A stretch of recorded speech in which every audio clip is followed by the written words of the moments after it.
I call these functional response classes. Okay? When you go to teach a child with autism, you should say to yourself, 3 levers slide out in front of the child. 3 levers kind of slide out. Lever number 1 is all my problem behavior. I can bite, pinch, scream, flop, bolt, swipe the cards off the table, hit the teacher or therapist, run away, all those kinds of escape-motivated problem behaviors. At any point in time, I can do any one of those. I can do that at any point in time. And you will see children do that. Also, at the same time, at any point in time during the teaching procedures, I can just start engaging in other form of problem behaviors on lever number 3. Escape behaviors are problem number 1. Remember, in Brittany's case, it was screaming. And in David's case, he was not only running away, problem behavior lever number 1, he was also pressing lever number 3. Automatic, kind of that self-stimulatory, looking away, jumping, self-stimulatory behavior. Well, children with autism, when you go to teach them, they can engage in problem behaviors on lever 1, or they can switch over to lever number 3. The important point is, how do I keep them on lever number 2? Lever number 2 is teacher-directed instructions, and the child's responses are fast and correct to my demands, if you will. Lever number 2. You want your child engaging in target behaviors on lever number 2, and you want them off lever 1, and you want them off lever 3. If you think about your child's behavior when you're teaching, they're either that are causing you problems. They're on lever number 1, or they're pressing lever number 3. You need to say to yourself, when I go to teach my child, these 3 levers slide out. Number 2 is responding to the teacher quick and correctly. Lever number 1 is swiping the table, falling to the floor, all those escape behaviors you saw in Brittany. Lever number 3 is all those behaviors you saw in David, stimming and escape-motivated behaviors, and you saw a little. When you saw us turn it around, with David especially, what you saw is pressing on lever number 2 and 3 and 1 went away, and the same with Brittany. As soon as we got her responding, lever 1 presses went away. What lever was she pressing? Lever number 2, correct responses. So the point is, how do I get my child to allocate his or her responses to my demands instead of lever 1, lever 3? But both of these are in my child's history. My child has a history of doing this when demands are placed on them, and they have a history of stimming when demands are placed on them, or at any time. They don't have a big history on lever number 2 here. How do I get them to press lever number 2 instead of 1 and 3? If you want to think about this, this is a choice situation. At any point in time, any one of us could be pressing any one of these levers, including a whole bunch of them. Why do we press one lever at any point in time why do we press lever 2 instead of 1 and 3? Why would my child ever want to press lever number 2 and not 1 and 3? And it really hasn't anything to do with characteristics of the learner. It has to do with characteristics of the environment that teaches. You want the child to allocate their responses to 2 as opposed to 1 and 3. Just to give you a little bit technical for a moment. There's a body of literature on the allocation of responding that was developed in the 60s and the 70s called the matching law process. Here's what the matching law has basically said. That if you're given choices of response classes or levers to press, you will press the lever that has the highest rate of reinforcement. You will peck on the key, if you're a pigeon, you will peck on the key that produces, if there's 3 keys laid out in front of you, I will allocate most of my responding to the lever that delivers the highest rate of reinforcement. Here's something very interesting. The matching law has actually shown this, that if you have 2 keys in a pigeon lab, or in a pigeon cage, or in a rat cage, you have 2 levers. And let's say 70% of your reinforcement is on this key. And by key, I mean a round plastic disc that a pigeon pecks in order to activate a counter, then it activates the hopper for grain, okay? If you've got 2 of these right in front of you, these 2 discs, and let's say 70% of your reinforcement is going to occur on this disc, and 30% is going to occur on this disc. You know what the pigeon does? Pecks 70% of the times on this disc and 30% of the time. The rate of responding matches the rate of reinforcement, which suggests what? If most of my reinforcement is obtained from flopping, I'm going to spend most of my time flopping. If most of my valued reinforcement is from pressing lever 2, responding to you, that's what I'll do. If it's from stimming, that's what. When you see kids shift, what has shifted is the variables related to the density and rate and other variables related to reinforcement. Remember that whole idea of not making sure that you don't throw the balance of reinforcement out?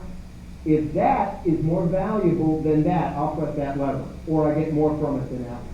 That is what's going on in most teaching situations. It has nothing to do with my child is stubborn, my child is strong-willed, my child is tired today, which may be a variable in some cases. But if you start attributing these changes in response rate over to 1 and 3, you're going to lose the opportunity to figure out why it is they're shifting. I mean, when we run these experiments in the laboratory, we don't say, oh, now there's a stubborn rat. What a recalcitrant individual.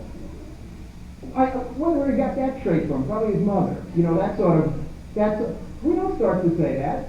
All we have to do is look at the cumulative record and say 70% of the reinforcers was on that lever. That explains why he's pressing that one and that one. It's not stubborn that he doesn't want to switch over to this one. The teaching conditions clearly show us what produced that effect. Well, this matching law has demonstrated that people will allocate their responses to functional response class based upon certain variables related to teaching. Now, that body of literature has been expended by Nancy Meek from Ohio State and Bud Mase now in Bangor, Bangor University in Wales in the United Kingdom.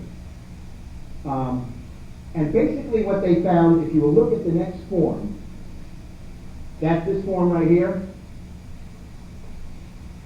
Let me show you the 5 variables across the top of this form. This is one of the new handout forms. It's not in your book, but I gave it to you as a handout as you came in. Yeah, it's on a separate sheet that it was given to you when you checked in. Here's why David and Brittany were doing what they were doing. And here's how we corrected it. If the value of the reinforcer for pressing lever number 1 is greater than the value of the reinforcer for pressing lever number 2, I will press lever number 1. These are the 5 variables that account for why children will either stim or engage in escape-motivated behavior instead of respond to you.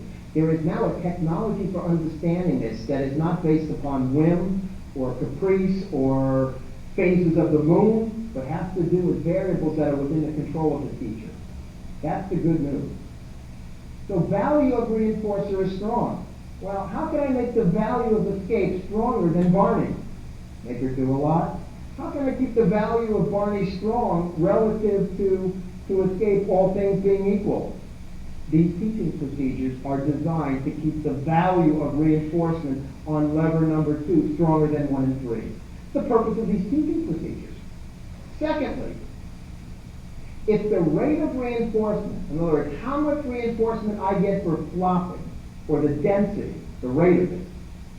In other words, do I get it every time, do I get it every third time, or do I get extinction? If I get extinction for those behaviors, given the mix of all these other procedures, and I almost never get reinforced for that behavior, and I get highly reinforced for lever number 2, I'll stay on lever number 2 and not switch over to 1 or 3. If the rate of reinforcement isn't too good, I'll switch over to 1 and 3. You know what one of the most important determining factors of rate of reinforcement is? How fast you go. One of the factors.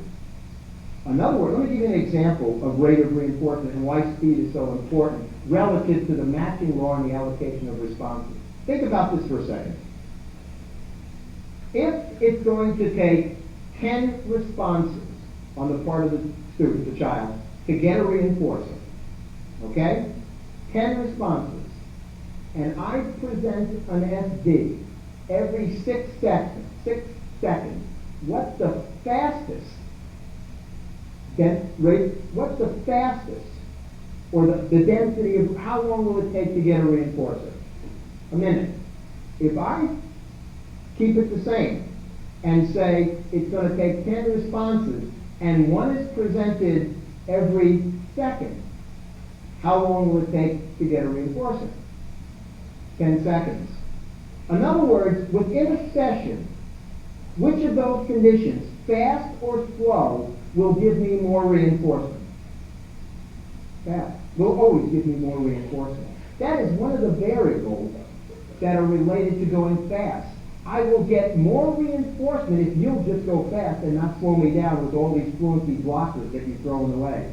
Good. Okay, now I've got to look at my list, find out what the next one. You're actually causing the density of reinforcement on 2. Now remember, I'm sitting there saying, wait a minute, I really like Barney. But wait a minute. I only get Barney every minute or so. I'd be getting it every 10 seconds if you'd go faster. But because you decided to go slow, I'm getting it every minute. What's starting to look real good to me? Skimming, 1 and 3, are starting to look pretty darn good. I prefer Barney, but not with that density of reinforcement. That's why they switched to 1 and 3. Speed controls for the density of reinforcement. Speed, the effort of the response controls for what? The value of the reinforcer. If you make me do a lot, what happens to the value of Barney in order to get it? It goes down at first. What happens to the value of escape? It goes up. Where do I switch? I go over to lever number 1. Or if you've used enough extension on me and suppressed it sufficiently, what lever do I go to? I go to 3. This is where parents say he won't look at the cards, he's always looking away, he starts to go into video scripting. He's pressing lever number 3.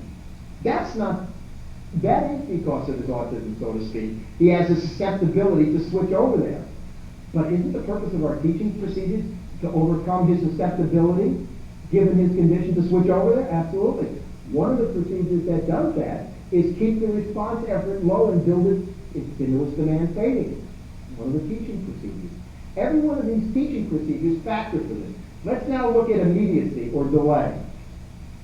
If it takes me a long time to ultimately get Barney, even though I really, really like him, but it takes me a long time. In other words, Barney as a reinforcer is more valuable than escape and stem.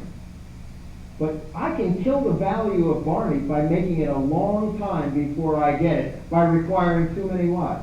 Too many responses. If I increase the schedule of reinforcement so that it takes a long time, I have to make many responses of high effort to get Barney, then what will start to happen to the value of Barney possibly? Goes down. What happens to the value of escape? Goes up. What happens to the value of stem? Goes up. And now I switch over to 1 and 3. That's exactly what's happening in many of the teaching processes, is that the variable, the immediacy, if I can get Barney quick and easy and he's valuable, then I will stay on lever number 2 and do what I have to do in order to produce that. If I can't, then all of these start to interact. Nancy Neave has a wonderful article in this most recent job where she actually describes this process. And these variables compete with one another. They actually compete with one another. Magnitude of reinforcement is an important one.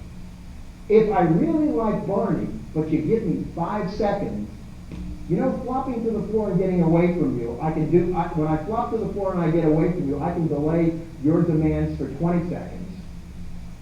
But you only give me 5 seconds of Barney. My 20 seconds of getting away from you sounds better than that lousy 5 seconds you're giving me. Magnitude means how much of the reinforcement. It's not only valuable. I love Barney, but if you only give me a little bit of what I love, I'll go over to 1 and 3. You got to make sure that the magnitude of the reinforcer offsets the magnitude or the value of other reinforcers. And then finally, effort of response. If you make me do a lot, even though I really want it, I really, really want that, I will just shift over to 1 or I will shift over to 3 and say the heck with it. Even though I really want that. Well, if these are the variables that keep you on lever 2 instead of 1 and 3, these are the teaching procedures that take into account these variables. Now, these variables are well established in the literature on what are called concurrent operands, or the literature on choice. Those of you who are interested in reading more about this, There's a really nice, it doesn't talk about it exactly this way, but there's a 1997 article by Wayne Fisher from Kenley Krager on choice. It's a review of the literature. It's really very well done and basically exposes these variables as the ones that contribute. It's well established. If you think about this as a concurrent situation, you're better off. Okay, effort of response. Here's what the literature says, and I'll go through this. First of all, pair yourself with a competing reinforcer. This is the steps we went through. These are the 13 teaching procedures that we use, that you saw described in the video I'm going to give you. This is the form that we use to train our teachers, and in fact, our tutors, and this is the form that we use with parents to say, answer these questions which may suggest the root of your problem, so to speak, with intensive teaching and why it goes awry. First of all, are you using a competing reinforcer, or are you using the fact that he hates teaching so much he will work to terminate it? If you're using work, reflexive EO, he's learned to hate it because it's the worst set of conditions that I'm going to use it. Let me tell you what the literature says about this. The literature basically says if you pair yourself with competing reinforcers and you become a large and delicious pellet, so to speak, and you correlate teaching with those reinforcers, that they will effectively compete with reinforcers for 1 and 3. Okay? That you can do that. However, if you don't use the rest of the 12 teaching procedures, it won't look like you have done it. You'll kill it through your teaching procedures. I can say, oh, I'm finally paired up with reinforcement. He's coming to me, he's sitting down, and then I throw 30 demands at him, and now he's just, I guess Carbone doesn't know what he's talking about. Look, I paired myself up, it was fine, and now he's over in 1 and 3. Well, you forgot the idea that effort of responses and stimulus demand, you better bring those demands in slowly. Remember what David, do this, reinforcement, do this, and then it was 70 or 80 responses? It didn't. Because if I didn't do it that way, it would have looked like that video was no good, and he'd have been stimming over here, and oh, see, that stuff doesn't work. In fact, once you find a competing reinforcer, you got to use the other 12 teaching procedures to keep it strong. Or you may, in fact, lose that reinforcer as valuable, and now the child is over there on the other level. So use competing reinforcers. Let me tell you, for those of you who are familiar with the functional assessment literature, let me just give you a little background information. For example, in the functional assessment literature, if somebody's hitting their head in order to get escape, you use the reinforcement of escape to teach the child to say break or stop or whatever. We suggest you not do that in this particular case. What we suggest you do is you find a competing reinforcer. I've got some articles in here that I provide some citations on. Tim Bowler and Joe Ollie basically found this, that if you use competing reinforcers, you can decrease the value of escape in kids who have a lot of escape-motivated behavior. And I have a 1999 citation for that in the manual. I won't have time to go through all of that. But competing reinforcers are important. By competing, I mean find something that's valuable in which the child will come to you, which overcomes you as a reflexive EO, in other words, a worsening condition, and then don't kill it through your teaching. Pair yourself so the child comes to you, and then don't kill it when you start to put demands on them. Pair yourself up. How exactly you do that is unique to each child. The basic issue is use that concept of offering reinforcers, pairing yourself, and so on. Mix and vary tasks. What we have found is this. If you mix and vary the task, you get better generalization. And the real issue on math trialing is that you tend to get more behavior problems when math trial. And I've got some graphs in the manual that I may show you in a few minutes. You tend to get more behavior problems when things are math trial. What is it? Pen, pen, pen, pen, pen. Rather than, what's this? Hey, touch your nose. Hey, tell me some animals. You tend to get more behavior problems, number one. And there's some nice studies that have shown that. And secondly, you also tend to get less generalization. That has been well established. Hey, when's the last time anybody in your natural environment, everyday life, asked you the same question 10 times in a row that you didn't think was pretty darn strange? I mean, by the 5th time they're asking you that question, I guarantee you're backing away. What's your name, Vince? What's your name? Vince? What's your name? Nice talking to you. I mean, it's just not going to occur in everyday life. So why teach something that almost never... Let me tell you why people mass trial, I think. A couple of reasons. They feel like you've got to imprint the response in the person's brain, some metaphor about a computer and imprinting and brains that really don't hold up in terms of the principles. So if I kind of imprint it, if I give him enough trials on this, he'll kind of get it. The problem is, and the other problem is, people mass trial to take data. In other words, I've got to get a percentage right. And if I present it 10 times in a row, I'm more likely to be able to now generate a percentage that's necessary for the drill book so I can know about that sort of thing. Now, why do people use 10 instead of 7? Because what's the percentage of 4 out of 7? I bet you don't know. So we're going to use 10.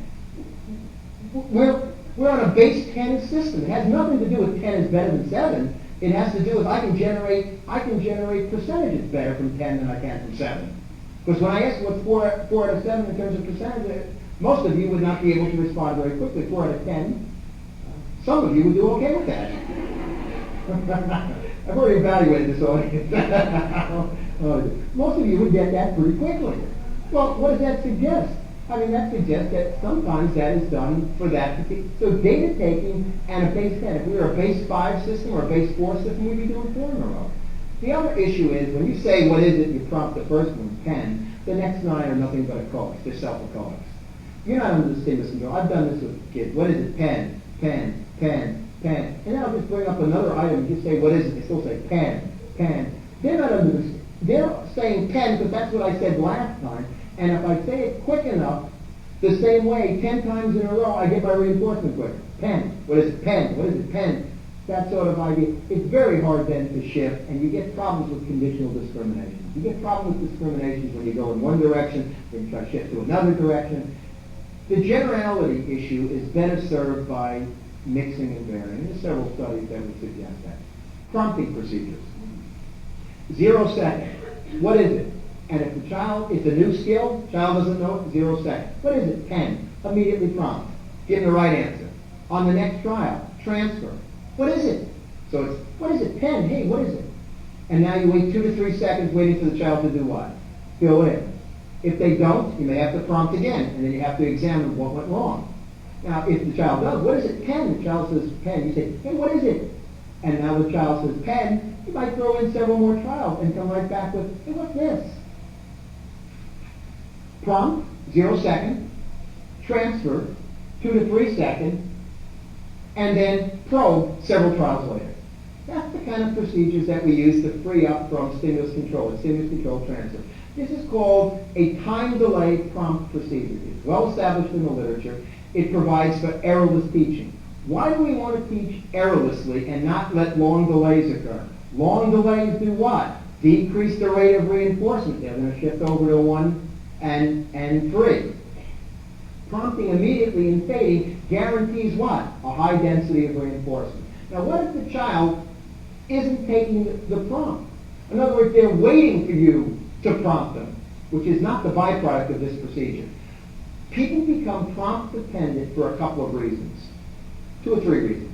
One of the reasons is this. You prompted way too much and you didn't do the transfer trial and the probe trial. You prompted 20 times in a row. What is it? Pen. Good, now you went on to something else. What is it? Pen. The child starts to think that the prompt is part of the response. So they wait for the prompt. If you don't fade immediately a prompt, hey, what is it? Pen. I say pen, child says pen. What is it? And I give it a 2-second delay, 3-second delay. That's the fade procedure. Or I say, hey, what is it? Pen. Child says pen. What is it? Pen. Give a little phonemic prompt to make it errorless. If I don't do a fade procedure quickly, that will happen. The other reason why prompt dependency develops is motivation. If you don't have a strong reinforcer, what is it? And you say pen, or you basically have taught that, you say, what is it? And people say, well, why would you want to prompt him now?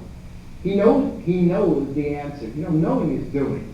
Knowing isn't something you have and then express through your words. Knowing is actually doing it. You either press lever number 2 or you don't. And the fact that you've done it in the past isn't an indication of what you may do now. Because the momentary conditions are what determine it. So if I say, what is it? And he doesn't respond, what's the possible explanation? He doesn't know it, meaning he doesn't have good stimulus control. Or what's the other possible explanation? There's no motivation. Why bother? I'll just wait for somebody to prompt me. That's how one of the fastest ways to develop prompt dependency is poor motivation. If I don't care whether or not you prompt me, I will say it. Why do I not want to be prompted? If you have strong motivation, you're going fast, why will I try to avoid your prompt? What's that? Yeah. Right, it will delay reinforcement. You actually, when you're going fast, you don't want to be prompted if you have strong motivation. If you don't have strong motivation, you will in fact have to prompt, but that has nothing to do with prompt dependency. And the idea that I'm now going to present two nopes, nope, may not have any effect whatsoever. Well, it may have an effect on motivation. What might it do? Increase the value of escape as a reinforcer. If I have to prompt a lot, and I'm not getting stimulus control transfer, here's what I say to myself. Did my reinforcer die? Or did I fade the prompt too quickly and not have good stimulus control? Neither one of those are fixed by no prompt. Neither one. Either I faded the prompt too quickly and he doesn't know the answer, or I killed the reinforcer by my teaching, and neither one of those techniques are fixed by a no prompt procedure. That's why we don't use no prompt, because it's either stimulus control or it's motivation. And no prompt fixes neither one of those. Yes? Yeah, what is it, pen? We just said pen, child says pen. And on the next trial, we say, what is it? And we wait 3 seconds for them to fill it in. That's called a stimulus control transfer. Yeah.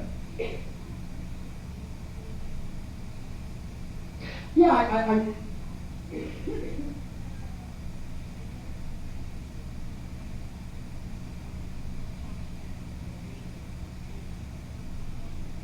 yeah, it could be a little bit of both, the word retrieval issue.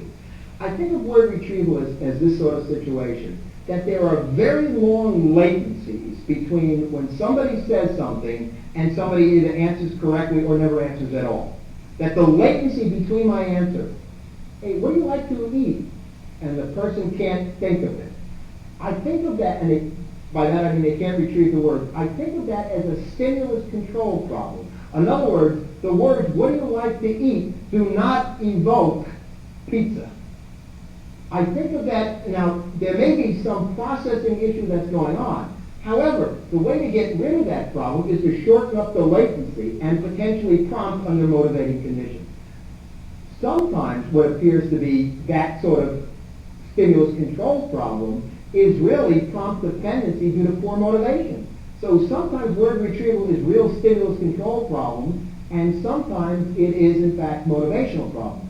In neither case does no prompt make it more likely you will answer. It makes it more likely you're going to get ticked off and switch over to 1 and 3. There's no more likely. If the reinforcer is dying, prompt it and figure out what went wrong. If the stimulus control is the problem, prompt it and figure out what's going wrong with my teaching procedures. Do I need to have a few more prompts? Do I need to fade my prompts a little bit more carefully? Do I need to have a few more prompted procedures? If he's not answering because it's motivation, then no prompt isn't going to fix it either. Because what will happen if motivation is already weak? While you're saying, and I would dare say that most of you have seen this, while you're going through I hear parent after parent report, and I see it, that no prompt picks their kid off pretty well. Gets them angry. They don't like it. Plus, when you're going through no prompt, there's also the possibility that you're practicing the wrong response at least 2 times, or you're being unresponsive at least twice. Why would I ever want a child to be child who needs a lot of teaching, ever be unresponsive and has this enormously long latency? What is it? No. What is it? No. What is it? 10. How does that look anything like what you would expect? In other words, you've got a very, very long latency, if nothing else. And now he gets it right on the prompted trials. It doesn't solve your problem of needing to be fast and accurate. So in either case, if it's stimulus control, it doesn't help. If it's motivation, it doesn't help. You can avoid, here's what the literature has shown on children being unresponsive. If you use 0-second time delay procedures, If you don't get responding, it's usually related to some motivational variable, usually. It also could be the child doesn't know it, and certainly 2 no's isn't going to teach them it. The child doesn't know it in the sense that it's not under stimulus control and you need to go back and teach it. Either prompt it again, fade your prompts differently, provide more prompted trials, increase motivation, all those kind of issues. In most cases, no prompt doesn't solve either problem. Transfer stimulus control. What is a pen? I say pen, and the reason why the child says pen is because this is here and I just said it. Now I want the child to only say it because this is here, and I say what is it? I've transferred from my echo to this object. I've transferred the response from I said pen, you said pen. Now you say pen because you see one, not because I said it. And then I run several trials later and say, what is it? And now I probe to see if he's got the idea that he doesn't just say pen after I said it, he says pen when he sees it. That kind of transfer of stimulus control. Okay, what's the error correction procedures? What we suggest you do is if in 3 seconds the child doesn't respond, prompt it and figure out what went wrong. Teacher as a strategic scientist. Teacher as a scientist. What went wrong? Why is he not responding? Is motivation low? Is the response that I'm asking him too hard? Or does he plain not know it and I gotta go back and reteach it? But the prompt in no way hurts you in any way. It gives the child the right response. Now, if you keep teaching when there's poor motivation and prompting everything, then you're going to have a problem. But you want to fix that problem. How do you fix that problem? You look at motivation. You look at your teaching procedures and you examine what went wrong here. Did my competing reinforcer die? Or did some other teaching procedure mess up? Did I kill the value of Barney by asking for too many responses and now he won't respond? I killed the motivation. I shifted him off lever number 1, lever 2, and over to 1 and 3. Those are the kind of questions that you need to ask yourself, and the teacher needs to ask themselves as a scientist. That's why our error correction procedures are prompt to response, transfer, and then look to see what went wrong with our teaching procedures and fix it. That's why the teacher, moment to moment, needs to be analyzing all of these variables and saying to themselves, what's going wrong here? Let me shift this. Not, I guess he's kind of tired of this. Too bad, we'll work through it. Let me note him a few times. Pretty good, try again. Provides, the idea of an informational no. Just providing you a little information on, there really is no such thing. I mean, people call it that. But information is not a variable of which behavior is a function. Reinforcement is, stimulus control. There's no such thing as give me some more information. If what you mean is bring me under better stimulus control, then say that, rather than calling it an informational no. I'm just kind of informing you that you're wrong, which is no different than any other form of no. I mean, you might as well say no. It's less aversive because the word no is paired with more punishment than is things like pretty good, try again, and it's a little bit better. But it serves no better purpose. I want every response to be right and quick. I don't want any of them to be, nope, try again, nope, try again. I want every response, and if that's what I want, then I don't want all that other filler stuff in there. Because when you come right down to it, that's what I want the respondent to look like, and that's what you saw in David. So we suggest that you reduce our learner errors. Remember, errorless teaching turns hard responses into easy responses, which does what? Which variable is affected by keeping errors down? Which variable up here is most affected by reducing, what's that? I'm sorry? Yeah, rate of reinforcement and value of value of reinforcement. The value stays up because if I'm always right, which means I'm getting a high density of reinforcement on lever 2, I'm less likely to switch over to 1 and 3. Somebody got a question? Yes.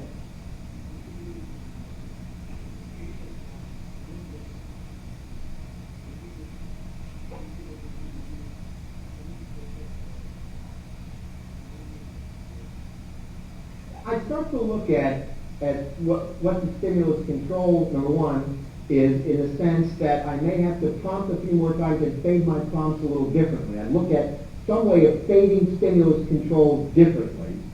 The other thing is I might say to myself, maybe the response that I'm asking is so effortful.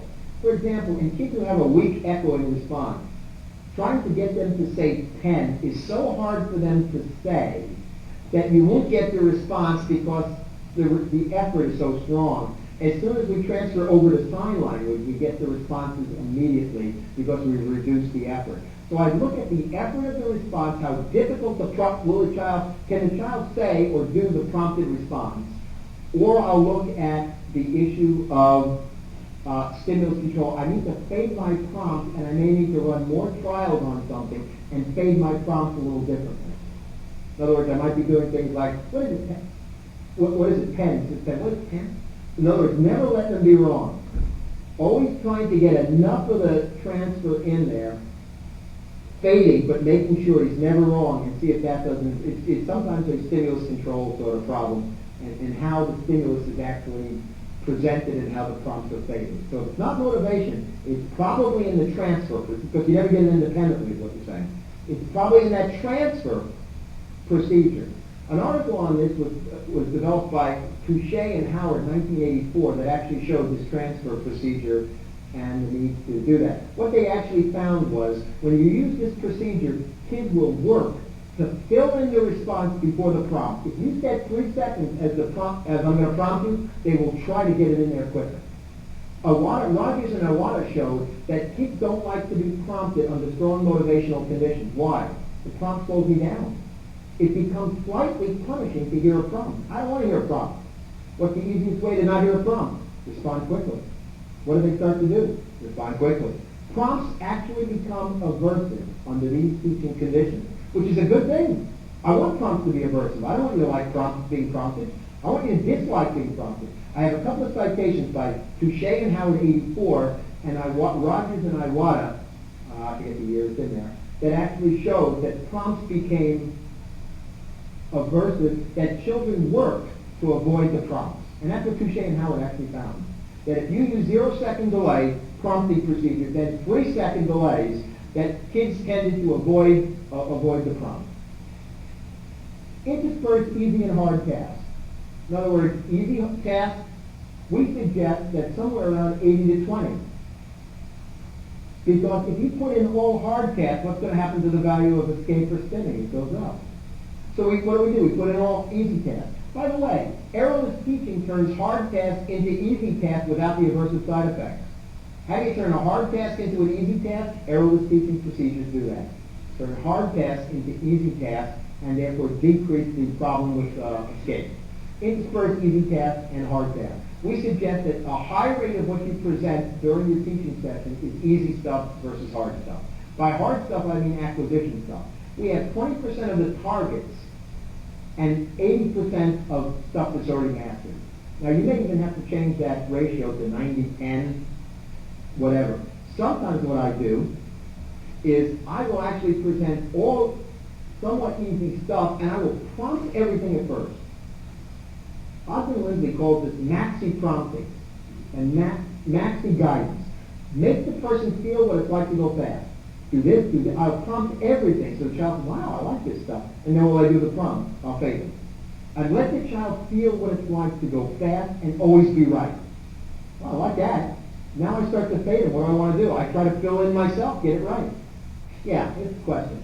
So hold up a pen and you say, what is it? And the child fails to respond, but is vocal, and maybe even has said pen in the past, but at the moment is not, in fact, is not responding to it, and we can take the prompt at that particular point. What was said is that what has been suggested in some cases is revert to a receptive response in order to get a response, which is not an awful idea.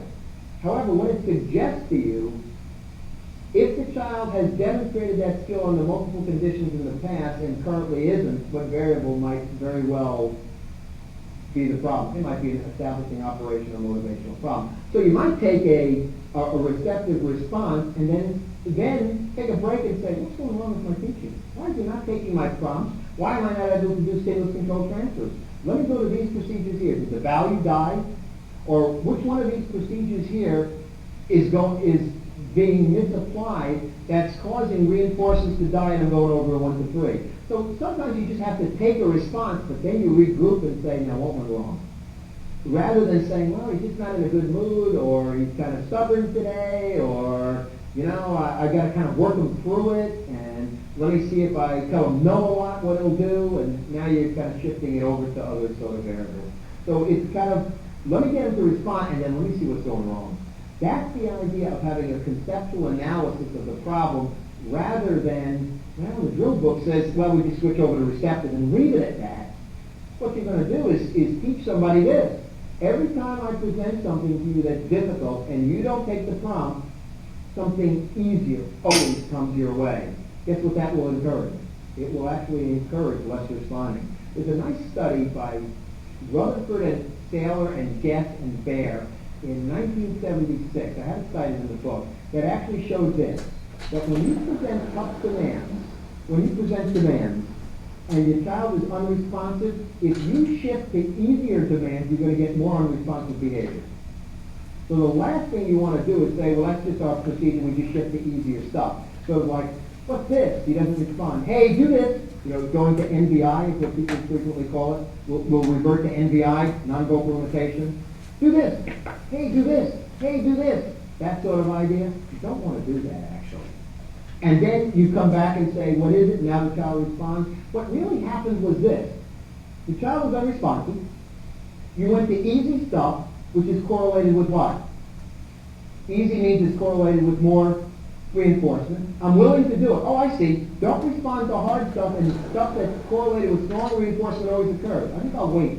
Now I do a couple of those. But why is the child then more likely to respond? That's the principle of interspersing 80-20. Response, easy, difficult.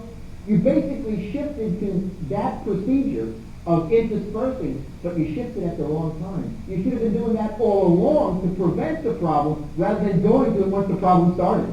Because if you go to that procedure once the problem started, you teach kids to be unresponsive. And Guess and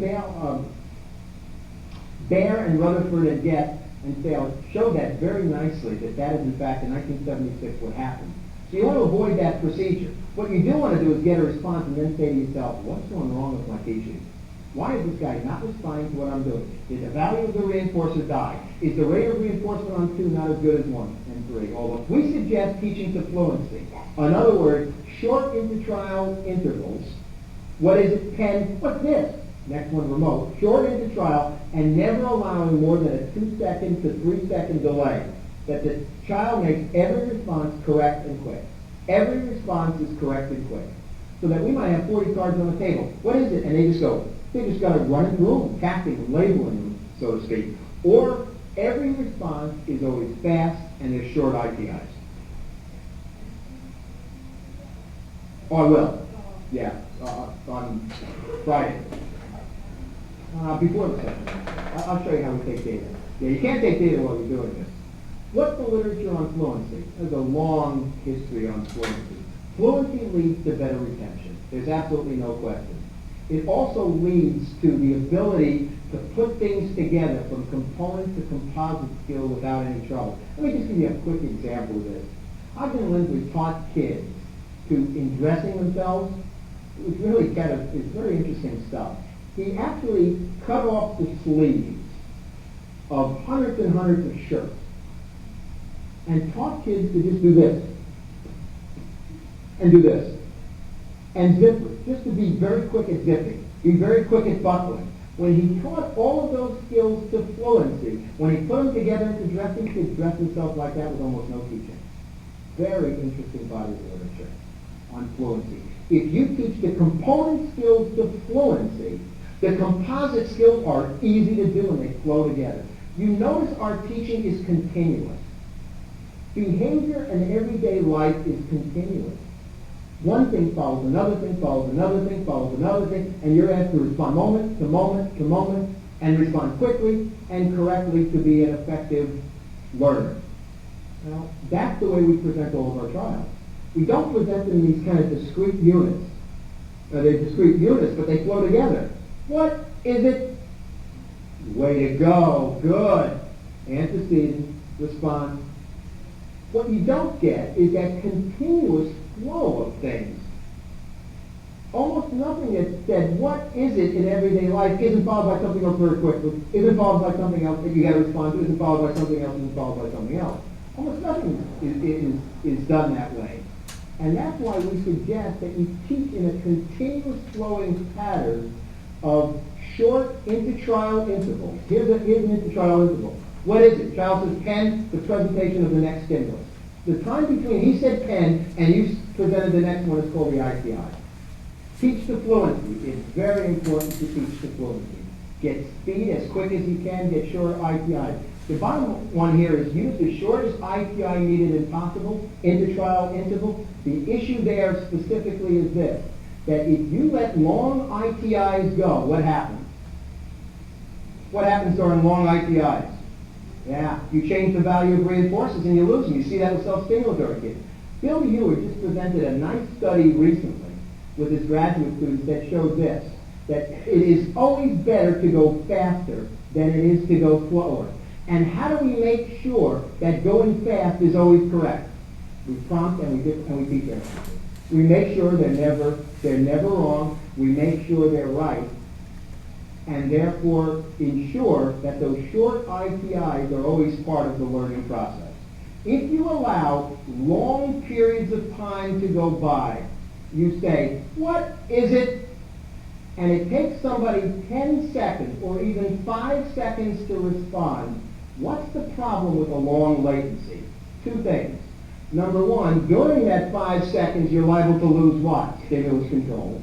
Number one. In somebody who can't attend to things very long anyway. Beyond 3-4 seconds, then they're off to something else. You lose stimulus control. Okay? Secondly, is there ever a time when you say, what is, or better put, let me give you an example. What's your name? You ask a child. Or a child on a playground says to a child with autism, what's your name? And it takes the child with autism 5 seconds, and you've decided to allow that occur because of some kind of processing problem. You've decided it's okay to allow the time for processing and not use behavioral procedures to prompt that out. Here's what you get. What's your name? 1, 2, 3, 4, 5. Vince. Guess who what I'm talking to? The back of the other child's head. And you know what the other child was saying? He doesn't talk. There's almost nobody that waits 5 seconds except patient teachers and patient parents that wait 5 seconds for anybody to respond to what they have just said. Unless there's filler stuff going on, like, give me a minute to think about that. Let me see. All the kinds of things that keep the attention of an effective listener. But we're not talking about that right now in many of the children. So there are certain skills to do that. The problem with long latency, regardless of why you think it occurs, it is almost never functional. And to allow long latencies to occur in the interest of allowing process time is to basically say I'm going to be ineffective in teaching functional skills. But there's almost no skill that if it isn't fast and it isn't right, that it isn't useful. For example, just go to a cashier sometime and get the correct change 80% of the time correct, okay? 80% of the time you get the correct change. Would you suggest that that cashier has master change giving? I don't think so. Okay, fade in the number of demands. Make it as quick as, in other words, fade in as quickly as you can the number of demands. We suggest that you set a schedule of reinforcement. In other words, we suggest that you not say the child is going to work for 15 minutes at the table. What we suggest that you do is say he's going to have to work for 20 responses before you get a reinforcer. Why is it better to work for the number of responses rather than the amount of time? Because if you sit there for 10 minutes, there's no guarantee you'll be fast and correct. However, if you have to respond and make 15 responses in order to get a reinforcer, what is in your interest to do? Go fast and get them right. You actually set up a contingency. So that's why we call it a variable ratio schedule, a VR schedule. You've got to do this many responses in order to get a reinforcement, rather than you got to sit for 10 minutes. You got to sit for 15 minutes and so on. So we fade in the number of demands. 5 responses, reinforcement, 10 responses, reinforcement, 8 responses, reinforcement, 20 responses, and we're ultimately up to 5, 6, 700 responses when we can go. Okay? Immediately fade in the number of demands, immediately deliver the reinforcement, make sure the effort of response is low at first. That's why the dreaded VI drills are so dreaded. Why is that? Because the response is so difficult for the child to make and hardly ever produces reinforcement in parity with what's heard, that it tends to shift the child over to what? 1 or 3. They just tend to shift over. We try to avoid hard, effortful responses at first. Responses that require a lot of effort. We want the responses to be easy to do at first. That is one of the reasons why that if you stay with vocalizations in children who have a great deal of difficulty in vocalizing and don't use another response form that may be easier for them to do in terms of some kind of augmentative communication, you may not get the most benefit. Extinction or of off-path, once the problem behaviors occur, you're going to need to use extinction. But what do you say to yourself every time you use it? What went wrong over here? Had this died? What happened to this? And why did it die? In other words, why did I have to use extinction? Now maybe the reinforcement just died. And then again, maybe I killed it through these teaching procedures. The other issue is use the shortest possible intertrial interval as you possibly can. Bill Ewart said in a recent presentation at ABA that short ITIs, back up, long intertrial intervals, what is it? And then you wait 5 seconds to present the next one, are sort of like the Bermuda Triangle. Okay, where lessons go to get lost. During those long intertrial intervals, when you're sitting there kind of taking data, getting your materials for the next one, there's where a lot of lessons get lost and a lot of problems start to occur. And that's why, what does it change? It changes the density of reinforcement, the rate of reinforcement, and it also changes the value of reinforcement. And that's why we say those intertrial intervals should be short. And there's a good body of data and literature to